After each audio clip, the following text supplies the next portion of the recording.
Hello everyone, फिर से मेरे चैनल में आपका स्वागत है। आज हम आपको पढ़ाएंगे कर्मणी द्वितीया अर्थात कर्म कारक। कर्मणी द्वितीया सूत्र है और कर्म कारक आपको दिखा रहे हैं। और कर्म कारक द्वितीया विभक्ति कर्मणी द्वितीया दोनों का अर्थ एक ही होता है। ये इसका सूत्र है। और संस्कृत में जो होता है ना सूत्र, छोटा सा सूत्र के माध्यम से आप बहुत बड़े बड़े अर्थ को प्राप्त कर सकते हैं। संस्कृत में ये बहुत बड़ी खासियत है। ठीक है। और ये वीडियो देखने से पहले आप पहले वाला वीडियो ज़रूर देखिएगा, कारक का, कर्ता कारक का, तभी ये समझ में आएगा। ठीक है। कर्म कारक आज पढ़ा रहे हैं। कर्म कारक में द्वितीय विभक्ति होती है और विभक्ति चिन्ह इसका होता है को। ठीक। देखिए कर्म कारक किसे कहते हैं। वाक्य में जिस शब्द पर क्रिया का फल पड़े उसे कर्म कहते हैं। किसी भी वाक्य में शब्द पर क्रिया का फल पड़ेगा उसे कर्म कहा जाएगा। कर्म का विभक्ति चिन्ह को है। अब बालकः लेखम लिखति, बालक जो है लेख को लिखता है। अब देखिए यहाँ पे शब्द है, ये शब्द है लेखम। ठीक है। और इस पर क्रिया का फल पड़ रहा है। क्या लिख रहा है? यहाँ पे प्रश्न किया जाए तो क्या प्रश्न होगा? क्या लिख रहा है? अर्थात क्रिया के फल पे, क्रिया का फल इस पे पड़ रहा है, लेखम पे। तो अगर पूछा जाए क्या लिख रहा है तो हम बोलेंगे लेख लिख रहा है। ठीक है। किम लिखति तो लेखम लिखति। तो इस तरह से क्रिया पर फल पड़ रहा है, इसीलिए ये लेखम शब्द जो हो गया ये कर्म हो गया, अर्थात इसमें द्वितीय विभक्ति लगी हुई है। जब भी कर्म कारक हो जाएगा उसमें द्वितीय विभक्ति लगेगी। ठीक है। ये को का चिन्ह जो है कभी दिखता है कभी नहीं भी दिखता है। अब देखिए हिंदी में यहाँ दिया हुआ है, हिंदी में यह आवश्यक नहीं कि कर्म का चिन्ह को शब्द के साथ अवश्य लगे। कई बार यह नहीं भी लगता। अभी जो हम बताए कि को शब्द के साथ किसी भी शब्द के साथ को का चिन्ह लगा भी रह सकता है, नहीं भी लगा रह सकता है। जिस प्रकार कर्ता का चिन्ह बिल्कुल ही नहीं, हाँ दिखाई देता है, कभी कभी दिखाई देता है। कर्ता ने का चिन्ह कभी कभी दिखाई देता है। और कर्म का चिन्ह जो है वो कभी दिखाई देता है कभी नहीं दिखाई देता है। इसमें भी वही बात है। लेकिन किंतु संस्कृत में अम औ आन अवश्य लगते हैं। ठीक है। ये तो पुल्लिंग का दिया हुआ है, अम औ आन अवश्य लगते हैं। अब सभी के द्वितीय में अम औ आन नहीं होंगे, लेकिन बालक शब्द रूप में अम औ आन तो रहते ही हैं, इसीलिए ये तो स्पष्ट दिखाई देता है। देखिए कैसे दिखाई दे रहा है, पुल्लिंग में दिखाई दे रहा है। अब ये देखिए देवम देवो देवान है ना, इसमें अम औ आन लगा हुआ। अगर अम अलग करेंगे तो देव शब्द बचेगा, औ को अलग करेंगे तो देव शब्द बचेगा, और आन को अलग करेंगे तब भी देव शब्द बचेगा। अर्थात यहाँ पे अम औ आन लगा हुआ है। और जब भी अम औ आन लगा हुआ रहे तो हमें पता चल जाएगा कि इसमें द्वितीय विभक्ति है। ठीक है। स्त्रीलिंग में देखिए, स्त्रीलिंग में लताम लते लता, आप पढ़ते हो लता लते लता, ये प्रथमा विभक्ति हो गई, और लताम लते लता द्वितीय।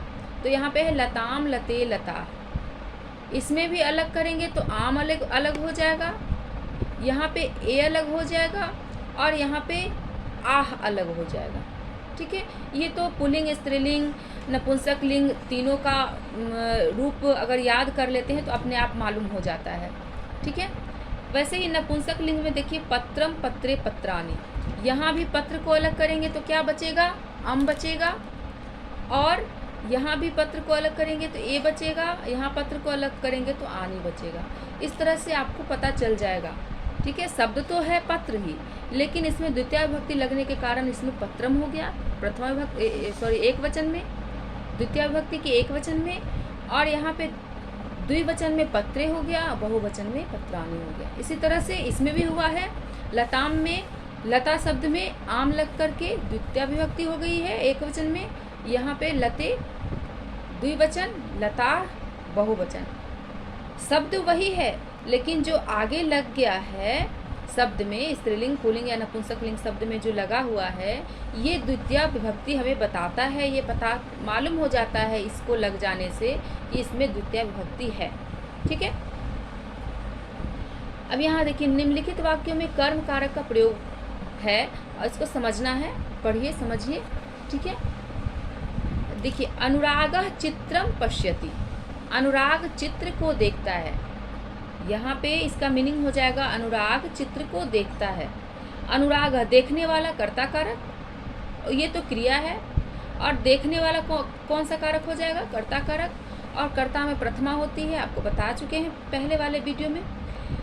चित्रम क्या देख रहा है, चित्र देख रहा है, तो ये चित्रम जो है ये द्वितीय विभक्ति है।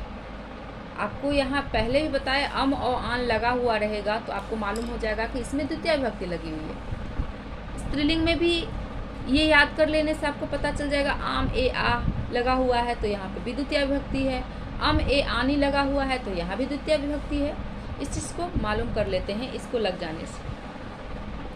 यहाँ पे पत्रम पत्र पत्राणी इसका प्रथमा भी होता है और द्वितीय भी होता है, दोनों सेम ही होता है। अगर आप फल शब्द रूप याद कर लिए होंगे तो आपको मालूम हो जाएगा। ठीक है। इन दोनों का प्रथमा द्वितीय सेम होता है नपुंसकलिंग में। उसके बाद दूसरे में है सीमा देवम नमति, सीमा देव को नमस्कार करती है।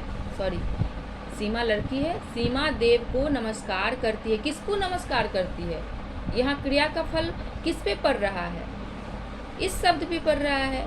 और आप पहले याद किए हैं कि क्रिया का फल जिस पर पड़े, जिस शब्द पे, तो वो कर्म हो जाएगा, कर्म कारक हो जाएगा। तो यहाँ पे किसको नमस्कार कर रहा है, देव को नमस्कार कर रही है, तो यहाँ देवम कर्म कारक है, अर्थात इसमें द्वितीय विभक्ति लगी हुई है। वैसे ही अहम अध्यापकान नमामि, मैं अध्यापकों को नमस्कार करती हूँ या करता हूँ, तो यहाँ पे किसको नमस्कार करती हूँ, अध्यापकों को।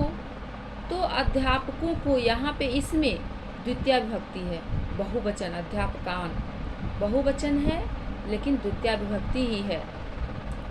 उसके बाद यूयम फलम खादथ, यूयम,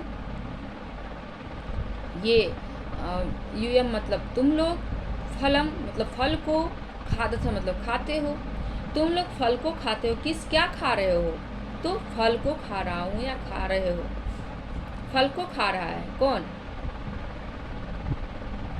तुम लोग फल को खा रहे हो। यहाँ पे फलम में द्वितीय विभक्ति लगी हुई है। इस तरह से इसको समझिए। यूयम में कर्ता कारक है, फलम में कर्म कारक है और खादथ क्रिया है।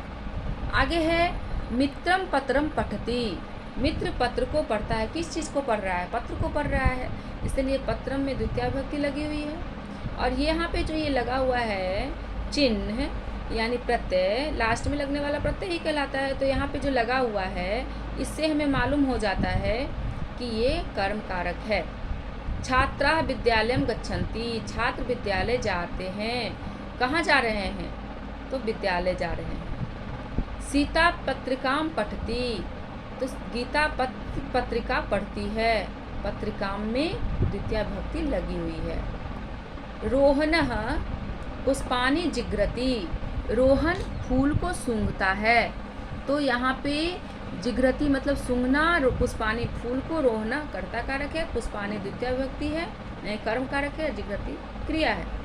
रोहन फूल को सूंघता है। इस तरह से आप कर्म कारक को समझ गए होंगे। ठीक है। अगले वीडियो के नोटिफिकेशन के लिए आप लोग चैनल को सब्सक्राइब कर लीजिएगा और हमें बताइएगा कि हम अच्छे से पढ़ा रहे हैं या नहीं। आगे हम पढ़ाते रहें आपको, हमें बहुत खुशी होगी। ठीक है। कमेंट में हमें कमेंट बॉक्स में लिखिएगा, और किसी भी जो दोस्तों को ज़रूरत हो तो शेयर भी कीजिएगा, अच्छा लगे तो लाइक भी कीजिएगा, ताकि हम आपको पढ़ाते रहें। ओके, धन्यवाद।